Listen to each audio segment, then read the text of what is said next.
कार्यक्रम के पुण्यार्जक हैं श्रीमती सुगंधी बाई, श्री विजय कुमार जी, श्रीमती कमलेश, श्री संतोष कुमार, श्रीमती मीना जी, श्री प्रमोद कुमार जैन, श्रीमती श्वेता, श्री नवीन कुमार, श्रीमती कविता जी, शैलेश, सपन, अमन, हर्षित, कुहू, अंशिका, पीहू जैन, श्रीमती सुरेखा, श्री सुभाष कुमार जैन, अंशिका जैन एवं समस्त परिवार बहेरियावाला, निवासी सागर मध्य प्रदेश एवं नारायणपुर छत्तीसगढ़।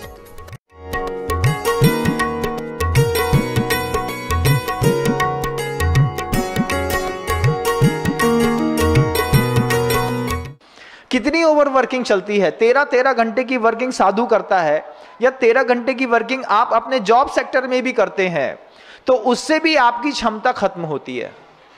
और सिर्फ ओवर वर्किंग से आपकी क्षमता कम नहीं होती, आपकी इंद्रियों की क्षमता भी ओवर वर्किंग से खत्म हो जाती है। मान लीजिए आपका कंप्यूटर जॉब है और कंप्यूटर जॉब में आप लगे हुए हैं कि आप दिन भर लैपटॉप चलाते रहते हैं। उस ओवर वर्किंग करने से कहीं ना कहीं आपकी नेत्र इंद्री में फर्क पड़ता है, रेटिना, आई साइट डिफेक्ट हो जाते हैं। दूसरी चीज़ों में सुनने वाला जॉब है या फिजिकल वर्क है, ओवर वर्किंग कहीं पर भी अच्छी नहीं है। अपनी क्षमता का अगर आपको विकास करना है तो आप ओवर वर्किंग से भी बचिए। गुरुदेव से पूछा, तीसरा कोई सूत्र भी है गुरुवर? गुरुदेव ने कितना विकास के लिए कितने सजग हैं गुरुवर कि 20 सेकंड में वो क्या क्या नहीं सोच लेते हैं। उस बेटी को सामने निमित्त बना करके गुरुदेव सबको एक साथ संबोधन कर रहे थे। गुरुदेव ने कहा कि अपनी क्षमता का विकास करने का तीसरा सबसे बड़ा सूत्र है, शिथिलता लाने वाली वस्तुओं का त्याग कर दो। जिन वस्तुओं से आपके जीवन में शिथिलता आती हो, किन वस्तुओं से? मान लीजिए पुस्तक लेकर के एक स्टूडेंट बैठा तो कुर्सी टेबल में पढ़ता है तो ठीक बात है, लेकिन अगर वो बिस्तर के ऊपर बैठ करके पढ़ता है तो वो कभी पढ़ नहीं सकता।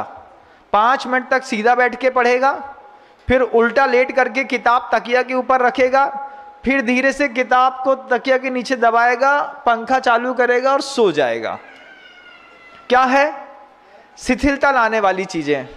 बिजनेसमैन में शिथिलता लाने वाली चीजें क्या हैं? दुकान में बैठ गए और बैठ करके दुकान में एक टीवी रख ली।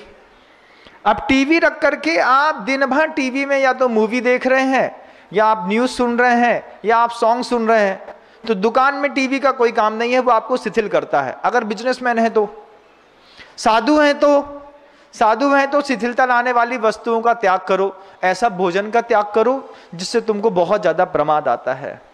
ऐसी बातों का त्याग करो जिससे, ऐसे लोगों का भी त्याग करो जो तुमको आराम करो, आराम करो, आराम सफलता की कुंजी, इससे न तपेदिक होती है। आराम शब्द में राम छुपा, जो तन का दुबलापन खोती है। इसीलिए मैं कहता हूँ मेरे अनुभव से काम करो, आराम करो, आराम करो, आराम करो, आराम करो। ऐसे भी समझाने वाले कुछ लोग होते हैं बंधुओं। साधु को भी, कोई साधु माला फेर रहा हो है, 50 माला, दिन भर माला फेरत रहे, अच्छी और कुछ काम नहीं है, ऐसा समझा देते हैं। अब इनको तो बस जोई लगो है। तो ऐसे साधुओं से भी बचो। साधु के लिए संदेश है कि जो शिथिलता लाता हो तुम्हारे जीवन में, जो ये कहता है आराम करो, आराम करो, आराम करो, आराम करो, ऐसे आराम करने वाले साधुओं के बीच से हट जाओ। कोई सिखाने वाला हो, भैया काम करो, काम करो, काम करो। कुछ लोग बोलते हैं, अरे महाराज आप काम करो, अभी तुम्हारे ऐश करने के दिन है तो करो तुम। उस आराम करने के चक्कर में पूरा राम बिगड़ जाएगा और जीवन में काम आ जाएगा, और काम आया और राम बिगड़ा तो तुम्हारा काम तमाम हुआ। गुरुदेव सबको समझाते हैं, तीसरा क्षमता का विकास करने का सबसे महत्वपूर्ण सूत्र है, शिथिलता लाने वाली वस्तुओं का त्याग करो। वे शिथिलता चाहे तुम्हें भोजन से मिलती हो, चाहे बिस्तर से मिलती हो, और चाहे टीवी और मोबाइल से मिलती हो। सारे बहनें, सारे गृहस्थ, सारी बच्चियां और सारे साधु इस तीसरे सूत्र को भी बहुत अच्छे से सुन रहे थे। अगर आप सुन रहे हैं तो मैं आपसे कहना चाहता हूं कि सुनने के साथ थोड़ा लिखने का भी प्रयास किया करो। क्यों? अगर मान लीजिए जीवन विकास के ये वो अमूल सूत्र हैं जो विनम्र सागर महाराज के मुख से निकल रहे हैं, लेकिन देशनाकार गुरुवर श्री विद्यासागर जी महाराज हैं। सूत्र मेरा नहीं है, सूत्र गुरुवर ने दिया है, और उसी गुरुवर के, उन्हीं गुरुवर के उन सूत्रों के कारण ही इस सृष्टि पर विकास संभव है। क्यों विकास संभव है? तो मुनि श्री वीर सागर जी महाराज ने एक बार बहुत अच्छी बात हम लोगों को समझाई। महाराज जी कहते हैं कि अपेक्षा रहती है, कुछ अपेक्षा शरीर की रहती है। मनुष्य को शरीर रहता है ना, आपका शरीर है, हमारा शरीर है, इस शरीर की कुछ अपेक्षाएं रहती हैं। उसको भोजन चाहिए, निद्रा चाहिए, कुछ इंद्रिय के सुख चाहिए, इन्हीं चीजों में वो फंसा रहता है। इस शरीर की अपेक्षाओं से जब आदमी थोड़ा सा ऊपर उठता है तो उस व्यक्ति से समाज को अपेक्षा पैदा हो जाती है। समाज उस व्यक्ति से अपेक्षा करती है कि अगर आप अपने भौतिक संसाधनों में संपन्न हो गए हैं और ऊपर उठ गए हैं तो समाज आपकी तरफ टकटकी लगा के देखती है कि आप समाज को कुछ दो। तो समाज को देना भी मनुष्य का कर्तव्य बनता है। और तीसरी अपेक्षा शरीर से और समाज से उठने के बाद युग की रहती है। पूरा का पूरा युग आपसे अपेक्षा करता है कि आप दिव्य पुरुष हैं, आप हमें कुछ दीजिए। तो गुरुवर की ये देशना उन दिव्य पुरुष की देशना है जिनकी देशना को सुनने के लिए पूरी विश्व टकटकी लगा करके उनकी तरफ देखता है और बोलता है आप कुछ दीजिए। ऐसे महापुरुष की ये पवित्र देशना है। उस देशना में गुरुदेव ने विकास बढ़ाने का, क्षमता बढ़ाने का तीसरा सूत्र दिया कि शिथिलता लाने वाले वे सारे संसाधनों का त्याग करो। भौतिक संसाधन बहुत सारे हैं बंधुओं, हम पढ़ने बैठते हैं और ऊपर एसी चालू कर लेते हैं, ठंडा सुनेंगे करेंगे, बगल में नारियल पानी रख लेते हैं, कुछ लोग कॉफी रख लेते हैं, एक बिस्लरी की बोतल रख लेते हैं, थोड़ी सी 2-4 लोग पार्ले जी का बिस्किट रख लेते हैं और पढ़ने बैठ जाते हैं। उनको लगता है इससे पढ़ाई होगी। जिनका एडिक्शन इन चीजों में है उनका एडिक्शन कभी भी पढ़ाई में नहीं हो सकता। विद्यार्थी जीवन में कभी भी आप सोच लीजिए कि जो भी विद्यार्थी सुविधा भोगी होकर के विद्या का अर्जन करना चाहता है, जो साधु सुविधा भोगी होकर के साधना का अर्जन करना चाहता है, जो गृहस्थ सुविधा भोगी होकर के धन का अर्जन करना चाहता है, जो ब्रह्मचारिणी सुविधा भोगी होकर के और अपनी साधना का अर्जन करना चाहते हैं, गुरुदेव कहते हैं सुविधा भोगी को कुछ भी नहीं मिलता, कुछ भी नहीं मिलता। सुविधाओं का त्याग करना पड़ता है, फिर किसी भी क्षेत्र की साधना बहुत फलवती होती है। आप देखिए घर में वो पिताजी रहते हैं, मई की गर्मी में पंखे में कैसा पसीना बहाते हुए दिन भर दुकान में लगे रहते हैं। उस समय ना उनको एसी दिखता है, ना कूलर दिखता है, ना ठंडा पानी दिखता है, ना भोजन दिखता है, बस क्या दिखता है, आने दो, आ रहा है तो सुबह से लेकर शाम तक आने दो, इसके बिना काम नहीं चलता। तो उतनी साधना जितनी एक साधु भी करता है उतनी साधना तो एक गृहस्थ भी करता है। दोनों के उद्देश्य में बहुत अंतर होता है। एक को भोग की चिंता रहती है और एक को योग की। उस बच्ची को निमित्त बना करके गुरुदेव ने कहा कि अगर अपनी क्षमता बढ़ानी है ना बेटा, तो शिथिलता लाने वाली संसाधनों का त्याग करो। चौथी चीज गुरुदेव ने कही कि अगर अपनी क्षमता का विकास करना है तो हाँ गुरुवर, पर्याप्त नींद लेना भी सीखो। Early to bed and early to rise makes a man healthy wealthy and the wise. जब हम बचपन में स्कूल में पढ़ते थे तब हमको ये सिखा दिया था, उसके लेकिन अर्थ समझ में नहीं आता था। गुरुदेव ने कहा तब बात समझ में आई कि पर्याप्त नींद लेना भी अपनी क्षमता का विकास करने का एक महत्वपूर्ण सूत्र है। शरीर दिन भर काम करते करते थक जाता है, शाम को 7, सवा 7, 8 बजे आपके शरीर में थोड़ी शिथिलता का वातावरण बनता है। कभी आप देखिएगा कि शाम के समय एक निश्चित समय पर आपको रोज जम्हाई आती है। 7:35 का टाइम हो सकता है, 7:40 का हो सकता है या 8:15 का हो सकता है। किसी की बायोलॉजिकल क्लॉक 8:30 पे सेट है, जम्हाई आएगी, आप थोड़ा सा बोलेंगे शरीर टूट रहा है। उसके बाद रोशनी की चकाचौंध, मोबाइल की चकाचौंध, आपकी ऊर्जा, गाड़ी, लोग, संबंध, इस चक्कर में आप अपनी नींद को गौण कर देते हैं।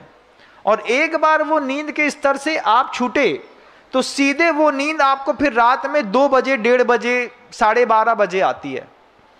तो इसमें आपका पूरा फिजिक खराब होता है और फिजिक खराब होने से आपकी मेंटलिटी खराब होती है। दिन भर अकड़न रहती है, जकड़न रहती है। तो सबके परसों में सफेद लाल नीली गोली एक एक रखी रहती है। महाराज 40 साल के जब से हुए 45 साल के, क्या करे, दिमाग में 24 घंटे हल्का हल्का दर्द बना रहता है, हल्का हल्का दर्द 24 घंटे यहां दर्द ही देता रहता है महाराज जी। अब क्या करें, दर्द बना रहता है तो कैसे समझाएं कि पर्याप्त नींद लेना भी एक बहुत बड़ा कौशल है। योगी की नींद का समय अलग है, भोगी की नींद का समय अलग है, लेकिन सबको नींद लेना भी पर्याप्त है। अपनी क्षमता का विकास करने के लिए बिल्कुल निश्चित समय पर सोने की कला भी सीखनी पड़ती है। लेकिन हम स्वतंत्र हैं, क्यों? अंधेर नगरी चौपट राजा, टकासेर भाजी टकासेर खाजा। जिसकी जो मर्जी आए सो करो। सबके मोबाइल में 5G है, अच्छा हाई स्पीड का इंटरनेट है, अपना अपना मोबाइल है, जिसको जब जहां जितना चलाना है चलाओ, रोक टोक बिल्कुल मनाही है। महाराज क्या हम मॉडर्न जमाने के घर के लोग महाराज कैसे किसी को रोकेंगे? बच्चे मानते कहाँ हैं महाराज जी, आप ही समझा दो इसको। लड़का तुम्हारा समझाएं हम, है शुरुआत से दे दिए होते तो समझा देते। 22 साल का हो गया उसके बाद बोलते हैं महाराज जी लड़का बिगड़ गया समझाओ। अरे जब 5 साल का था तब हमारे पास लाते, तब हम उसको बताते कि हाँ इस समझाना किसको कहते हैं। इस सभा में एक पुत्र ऐसा, लड़का ऐसा भी बैठा है जो हमारी गोदी में खेला पड़ा है। आज वो इतना अच्छा है कि उससे जितनी बार एक बात में कह दी जाए वो तुरंत मान लेता है कि हाँ आपने ऐसा कहा और हम ऐसा कर लेते हैं। जब भी ऐसा लगे कि हम अपने बच्चे का विकास नहीं कर पाएंगे, शुरुआती माहौल में ही आपका कर्तव्य बनता है कि गुरुओं के चरणों में ले जाकर के उसको छोड़ दो। पढ़े लिखे कुछ करे नहीं करे, बैठे रहो वहीं पे, बैठे रहना, महाराज जी जो करे सो काम कर देना। हाँ ये कमंडल वहां रख दो, सामान उठा दो, ऐसा कर दो वैसा कर दो। लेकिन संपर्क में आकर के बच्चे सुधर जाते हैं। तो चौथा सूत्र है कि पर्याप्त नींद लो। 5वां सूत्र गुरुदेव ने विकास का दिया, कसाय उत्पन्न करने वाले निमित्तों का त्याग करो। साधु के लिए भी, एक पढ़ने वाले स्टूडेंट के लिए भी, एक गृहस्थ के लिए भी, एक ब्रह्मचारिणी के लिए भी, चारों के लिए ये सूत्र लागू हुआ। अगर अपनी क्षमता का विकास करना है आपको, तो आप जैन हैं अजैन हैं, बच्चे हैं बूढ़े हैं, जवान है स्त्री हैं पुरुष हैं, इससे कोई फर्क नहीं पड़ता। अगर आपको अपनी क्षमता का विकास करना है तो कसाय उत्पन्न करने वाले हर निमित्त का त्याग करो। कसाय 4 प्रकार की हैं आप जानते हैं, क्रोध, मान, माया और लोभ। जिन निमित्तों से आपका क्रोध बढ़ता हो, जिस भी निमित्त से, जिस व्यक्ति को, वस्तु को, परिस्थिति को देख करके आपको लगे कि अभी हमारा हाइपर हो जाएंगे, हम अभी चिल्ला देंगे, कुछ कर देंगे, उस निमित्त का त्याग करो। वो अंदर, हम बाहर, हम थोड़ा घूम के आते हैं, हम मंदिर होकर के आते हैं, हम एक माला फेर लेते हैं, हम नमोकार मंत्र का पाठ कर लेते हैं। किसी भी निमित्त से, क्रोध में आने वाले निमित्त का चारों लोग त्याग कर दें। गृहस्थ भी त्याग कर दे, संत भी त्याग कर दे, जिसको पैसा कमाना है वो भी, जिसको विद्या का अर्जन करना है वो भी त्याग कर दे, और जिसको अपने व्रत का पालन करना है वो भी क्रोध का, मान में उत्पन्न होने वाले निमित्तों का त्याग कर दो। माया उत्पन्न होने वाले भी निमित्त कई बढ़ते हैं। गॉसिप इतनी ज्यादा चलती है कि उसमें सिर्फ झूठ झूठ झूठ झूठ में आत्म प्रशंसा का खेल खेला जाता है, उसका भी त्याग कर दें तो बहुत अच्छी बात। तो 5वां सूत्र गुरुवर ने दिया, कसाय उत्पन्न करने वाले प्रत्येक निमित्त का जब तक विद्यार्थी त्याग नहीं करेगा, तो क्या त्याग करेगा कसाय उत्पन्न करने वाले का? जो MP नगर जोन 2 भोपाल में किसी हॉस्टल में बैठा बच्चा है, या फिर इंदौर में रह रहा बच्चा है, कोटा में रह रहा बच्चा है, कोई बच्चा IIT की प्रिपरेशन करने के लिए कहीं और चला है, उसको कसाय के निमित्त उत्पन्न करने वाला कौन सा निमित्त मिलता है? जब बगल वाला साधर्मी, बगल वाला स्टूडेंट, फॉलोवर्स ये कहता है तुमसे नहीं हो पाएगा, तुम डफर हो, फिर उसको एकदम से उसका ईगो हर्ट होता है, तुम करोगे क्या, हम भी कर लेंगे, ऐसा मुंह बनाता है, हम भी कर लेंगे, कुछ नहीं कर पाएंगे, फेल हो जाएंगे।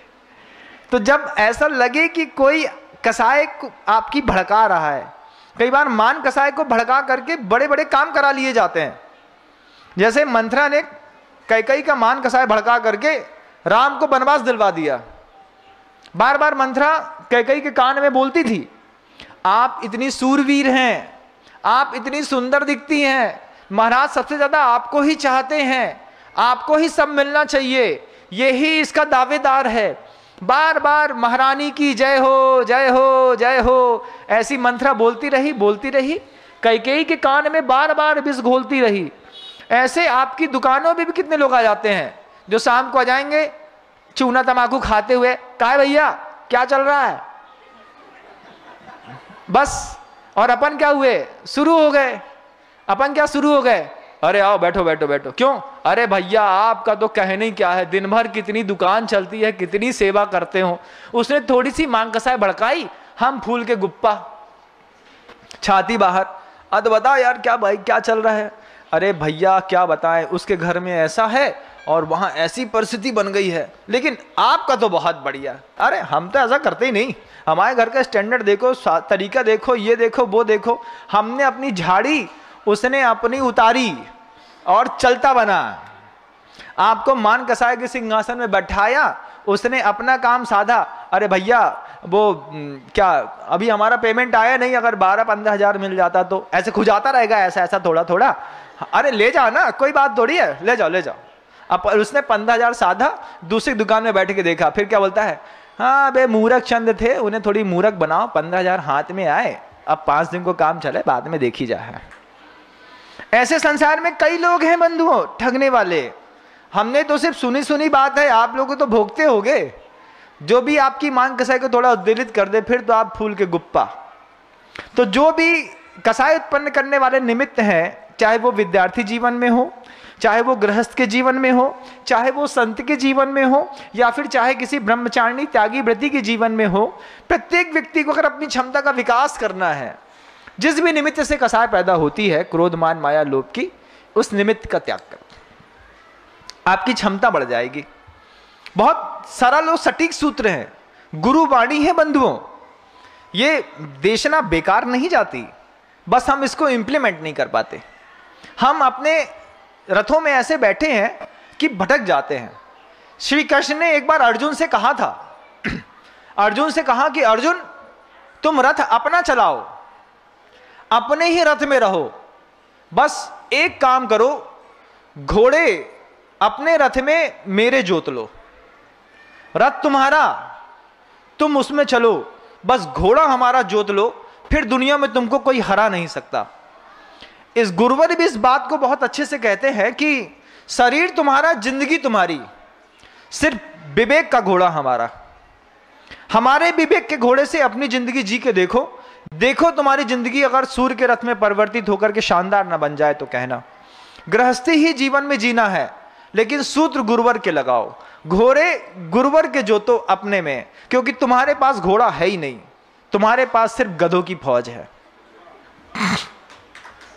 घोड़े हैं नहीं, वो घोड़े गधे शुरुआत में एक जैसे दिखते हैं, कभी देखना पास में जाकर के कई बार देखना पड़ता है, घोड़ा है कि गधा है, घोड़ा है कि गधा है। ऐसी तुमको भी कई बार लोग बहुत करीब से जब देखते हैं तो पहले तुम घोड़ा दिखाई देते हो, जब बहुत सारा जीवन में जी लेते हैं, साथ में रह लेते हैं, तो फिर माथा फूटता है, भगवान गधा हाथ में आ गया।